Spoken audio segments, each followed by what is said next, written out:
Greetings, dear ones. I'm Kryon of Magnetic Service.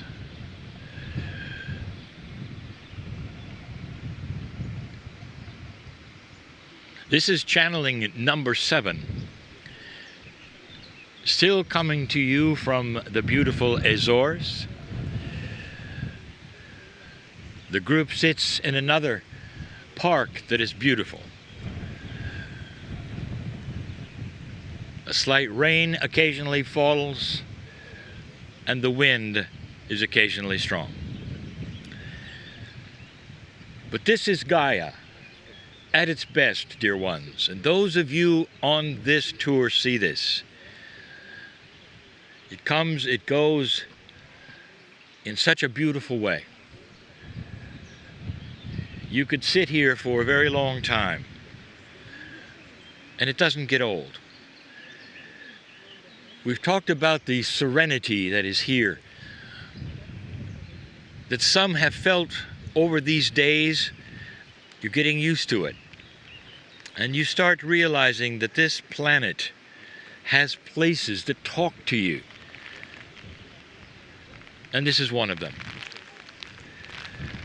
I wish to speak more about peace. This particular channeling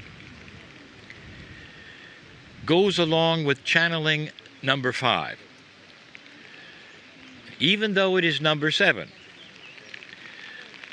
This is the non-linear way of things that I speak of. I am going to present to you in this teaching some very high concepts. Concepts that this planet is not really truly participating in at this time. But they are concepts which you are now broaching and starting to understand.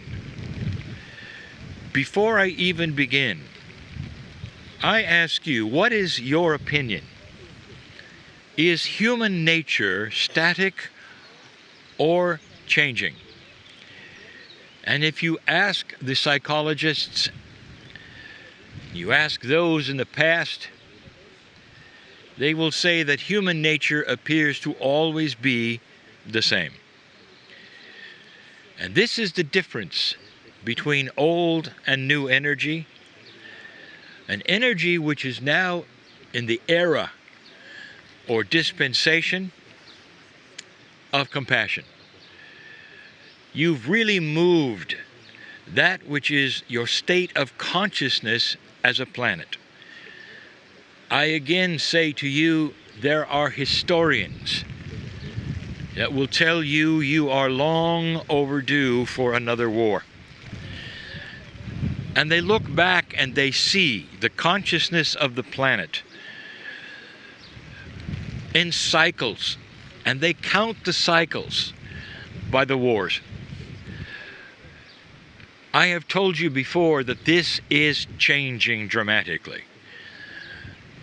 Suddenly you have consensus around the planet that does not want these things. The consensus of the people is starting to work its way to leadership. A new human nature is truly starting to develop. The ones who would see it first are the ones who may offer the subjects of your television shows. They're starting to change what they do. It's becoming softer in so many areas. And this is due to a changing desire of what people want to see. It's happening. Energy, dear ones, is well defined by physics. There are many laws of energy. And up to now, none of those have applied to consciousness itself. But in the last decade, consciousness has been seen and proven as a part of energy. That changes everything. For if consciousness is energy, some of the physics of energy must belong to consciousness. One of those rules is that energy cannot be destroyed or created. It can only change. And the energy of human nature is a state of consciousness, and it's beginning to change. The first law of thermodynamics comes into play. When a person passes away or dies, everyone has looked at that and said it's the end. But now science is saying, no, it isn't. Because now consciousness is energy. Therefore, the energy has to go somewhere. It's the first time in history that scientists have decided that there's a soul. The soul is the consciousness, and it somehow goes back to the universe.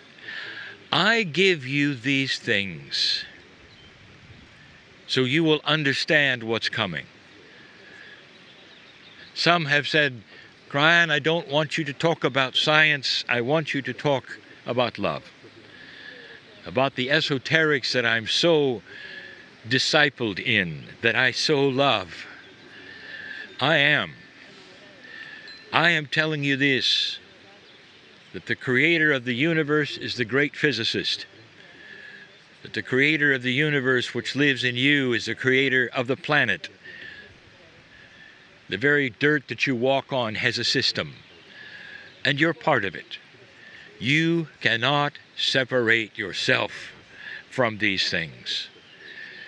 If you do, you float above all of them in a way that does not help the planet at all.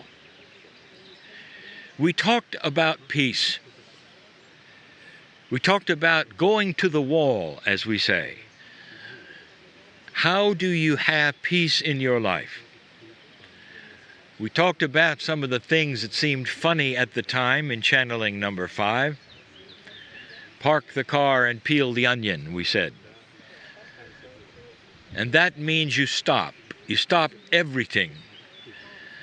You stop going from A to B. You stop thinking about what you're doing and simply be.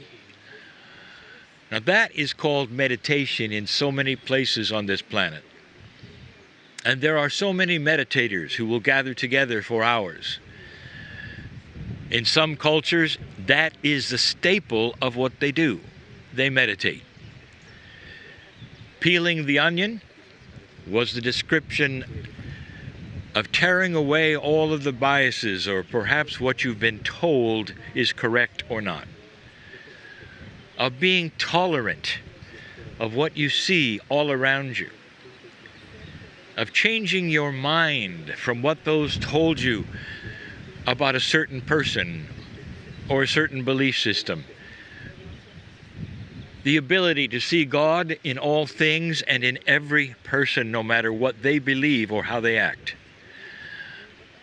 We talked about going to that wall, dear ones, and what that meant was you meditate and you meditate and you meditate and you find peace. Every meditator knows what that feels like, how long it takes, and you go there.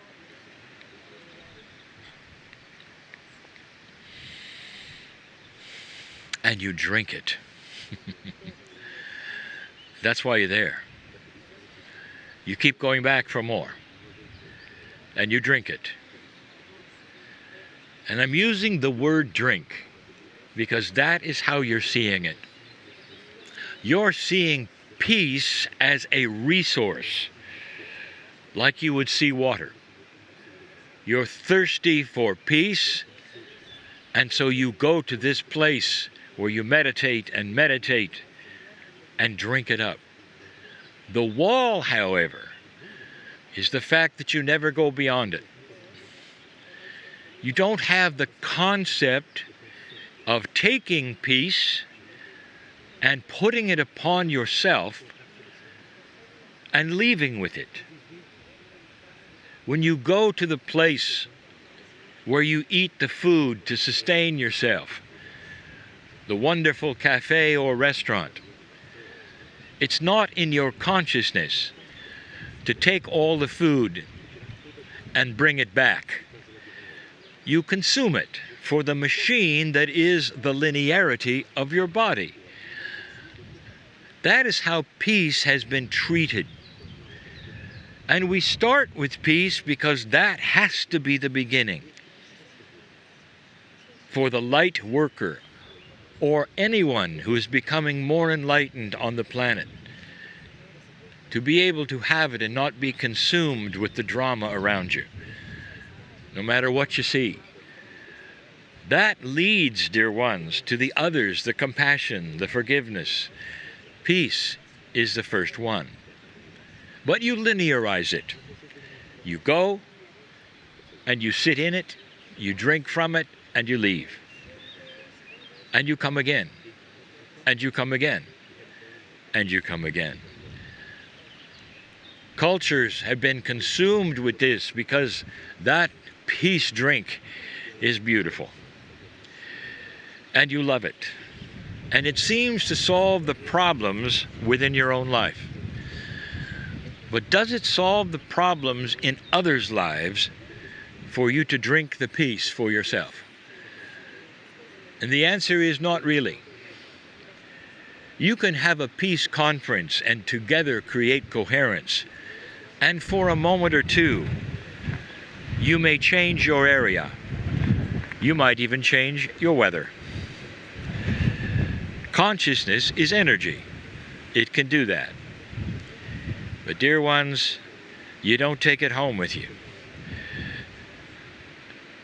I'm going to give you the beginning of the answer. It's not a process as much as it is a concept. How you perceive this is critical. Do you understand what I'm telling you? You must go to this magic place where you find the peace, and instead of hitting the wall, you're going to become the wall. That is a concept that is remarkably high. Most don't even understand what I mean, to become the wall.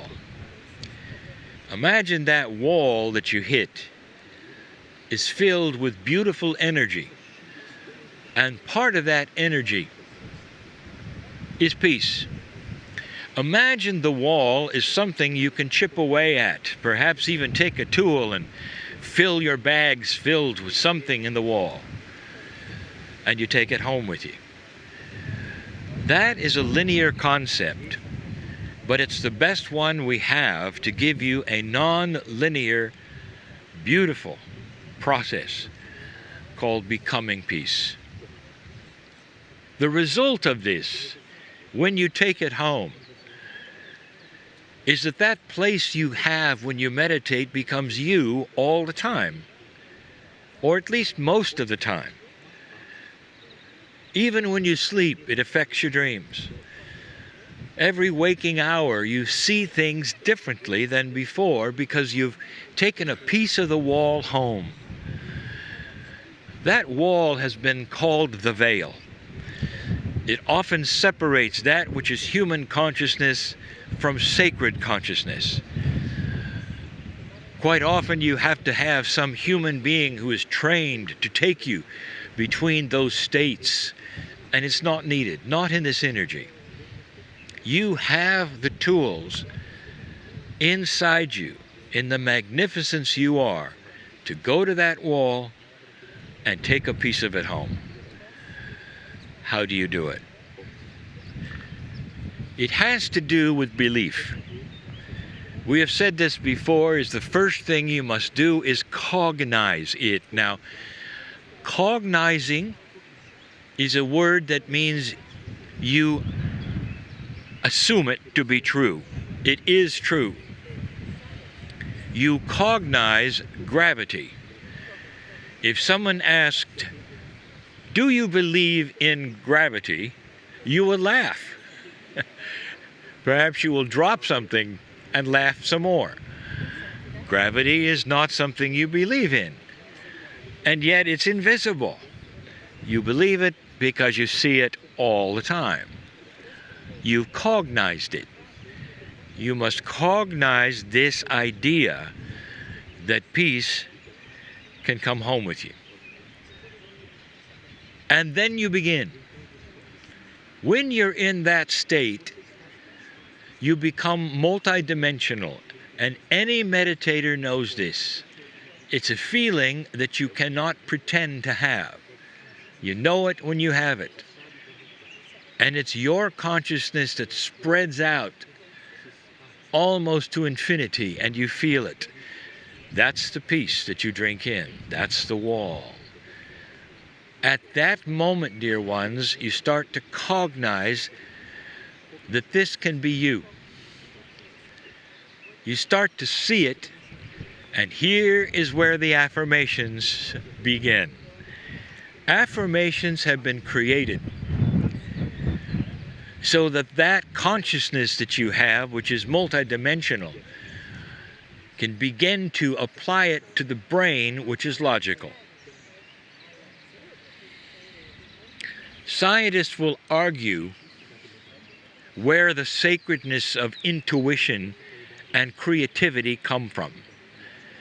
I have told you it's the triad of the heart, the brain, and the pineal. You must understand you are using all the parts, not just your logic. You cannot intellectualize this, ever. Because that is a brain function of synapse and logic. This is a heart concept that has to be then trained into your brain. Affirmations are the answer. The first thing I would ask you to do when you go to that place, you can say to yourself out loud or internally, I am peace. I have peace. I will take peace from this place, and it becomes me. I affirm that I do not leave this place alone, but I take something with me that is beyond what I had before. You create your own affirmations that work for you, and you say them each time you go there, to that wall. Remember the other P words we gave you. Persistence. That means practice. And the other word? All of these P words we give you, important. The other word? Patience. This is not going to happen automatically. You are taking a multidimensional concept and starting to work with it in a linear form. Dear ones, that is hard. But I sit in front of those who will feel what I'm speaking of. How do you define love? Is it with your brain? Can you define it? How do you define intuition or creativity? You cannot. These are multidimensional things, just like finding peace. Right now, as we sit, we're about to end this channel. But not before we join together in the languages all that are here. We're going to say the words, I am peace. Let's do it together right now. I am peace. Again, I am peace. Can you feel in your intuitive selves how this works with your brain and your emotion? Let's say it again. I am peace. Some of you will get chills because you're sitting in a peaceful place, exercising, going to the wall right now. You're going to change your life, dear ones, if you are serious about this exercise. Some will ask, well, is this the exercise for compassion? And the answer is no. You must have the peace first. Compassion has to be practiced in the real world. In that car that you had to park. Compassion is not when you stop. Compassion is compassionate action when you're in that vehicle, when you go from A to B. It's something you do in the real world with peace. I hope this has brought you closer to understanding the wall and the new tool in this new energy.